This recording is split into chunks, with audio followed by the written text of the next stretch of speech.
Hi, I'm Ross O'Brien with the Economist Corporate Network in Hong Kong. I'm joined by Robert Ward, who's the Economist Intelligence Unit's country publishing director. He oversees our team of analysts around the world.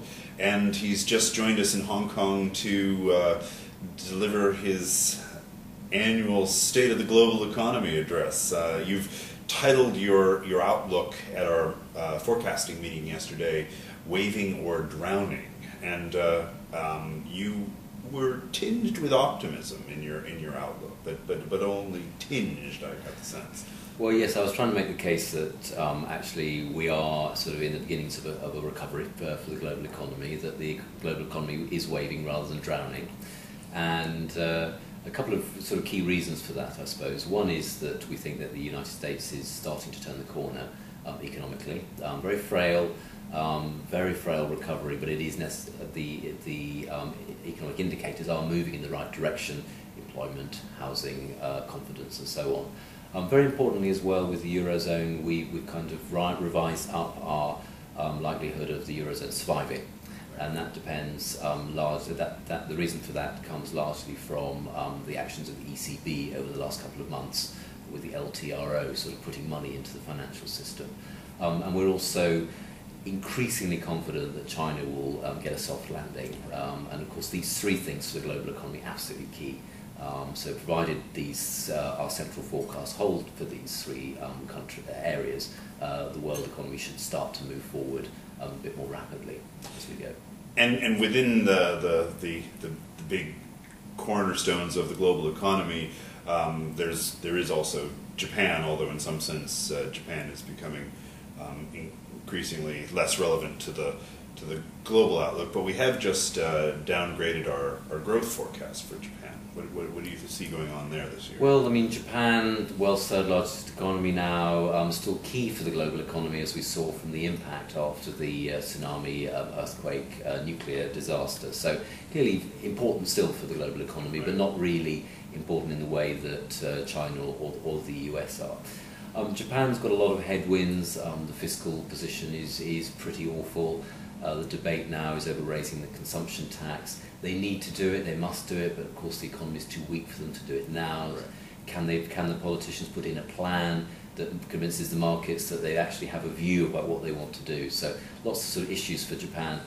Headwinds for Japan, of course, as I said, the fiscal issue, there's there's demographic change.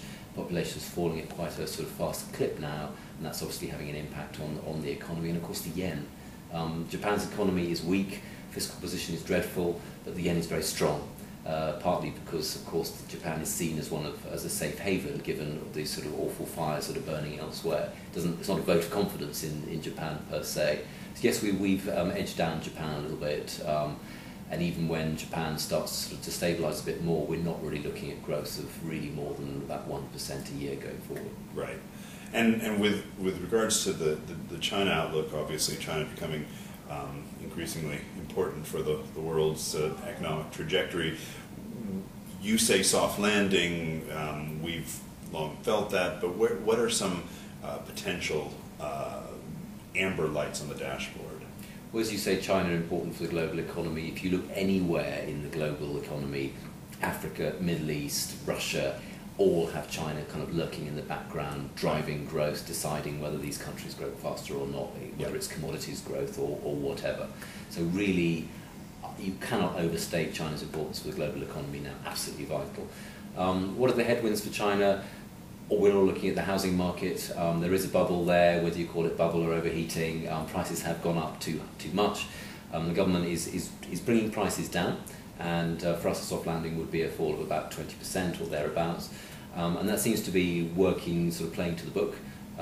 Chinese government, if prices fall too much, does have some weapons in its arsenal to loosen policy again, the RRR, for example, we put before the banks.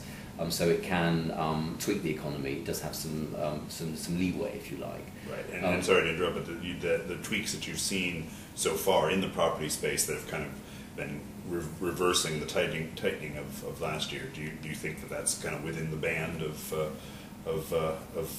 acceptability? So far, so good. Yes.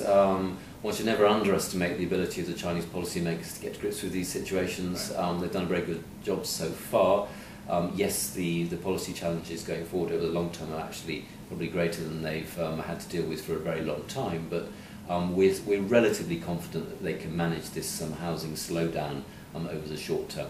Over the longer term, urbanisation within China, population shifts and so on augur for continued growth in the construction sector in China, and for particularly inland, where clearly the growth has to come from for China to be stabilised, if you like. That obviously the housing market we just mentioned, the political change at the end of this year.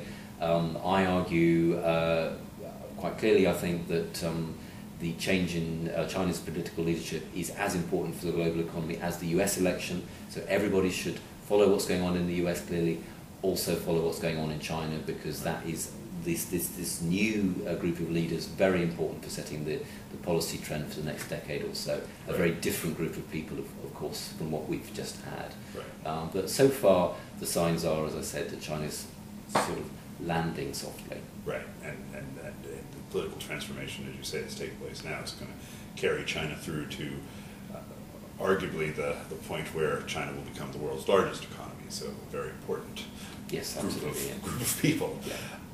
Finally, Robert, you had advised our clients at the meeting yesterday to be aware of the impacts of what you termed hyper-globalization on the global economic landscape and on their businesses. Tell me again what you meant by that. Well, hyperglobalization is what I think of as real globalization. So rather than just west to east, so Western companies exploiting cheap labor or bigger markets in the east, for example, you finally have companies from China, India, Brazil, Russia, these other emerging markets coming out of their home territory and looking for acquisition opportunities elsewhere, particularly, of course, in the developed world now that prices you get a lot of distressed assets at low prices. You see the Chinese in particular investing. There was an investment the other day in the UK in Thames Water, a water utility, buying things that really before you never would have seen them or is active in these particular areas. So what I say to clients is the crisis that we've just had, or we're living through at the moment, it really has accelerated the rise of the emerging markets. It's not just in terms of their absolute size in the global economy, but it's also in the way that emerging market companies act within the global economy, and that our clients and all companies pretty much everywhere should be prepared to cope with their competitive landscape changing as you get big emerging market companies actually playing in the same space as they've been used to playing. Just to give you an idea of just how big this trend is, our own forecast suggests that Chinese outward FDI every year is going to be running at about $100 billion. So these are big shopping baskets that they've got, and they're going to be sort of fishing in a space near you very soon. Yeah. Well, thanks, Robert, and thanks for joining us. If you're viewing this when we post it, Robert's going to be on his way to corporate network meetings in Beijing and Shanghai next week, and do try to catch him if you're in town. Check the Corporate Network website for more information. Robert, thank you very much for your time. Thank you. I'm Ross O'Brien for the Economist Corporate Network in Hong Kong. Have a good day.